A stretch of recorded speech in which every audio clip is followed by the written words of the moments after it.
60 mile বেগে ঘুরতে থাকা এই মোটরসাইকেলকে একটি মানুষের হাত ভেঙে দিতে পারে, সেটাই আজকে আমরা ধাপে ধাপে পরীক্ষা করে দেখব। প্রথমে শুরু করব ওয়াটার বেলুন দিয়ে।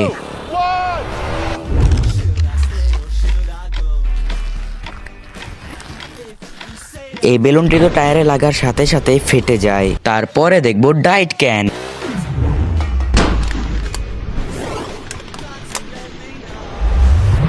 এটারও তো একই অবস্থা, একদমই সার্ভাইভ করতে পারে নাই। তারপরে দেখবো ইয়োগা বল দিয়ে।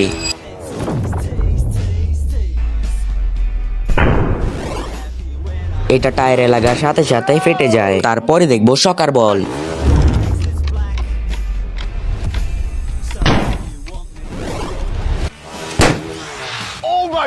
এই বলটিও কিন্তু সার্ভাইভ করতে পারে না। সর্বশেষে আমরা এটি পরীক্ষা করে দেখবো নকল হাত দিয়ে। কিন্তু তার আগে বন্ধুরা, আজকে দেখি শয়তানকে হারিয়ে আল্লাহকে ভালোবেসে কে কে লাইক সাবস্ক্রাইব করে। আমি তো শয়তানকে হারিয়ে আল্লাহকে ভালোবেসে লাইক এবং সাবস্ক্রাইব দুইটাই করে দিয়েছি, এমনকি কমেন্টে আল্লাহও লিখে দিয়েছি। আর তুমি যদি আল্লাহকে হারিয়ে শয়তানকে খুশি করতে চাও, তাহলে তোমাকে কোনো কিছুই করতে হবে না। আর যারা আল্লাহকে ভালোবাসো না, তারা এখন এই ভিডিও থেকে বেরিয়ে যাও।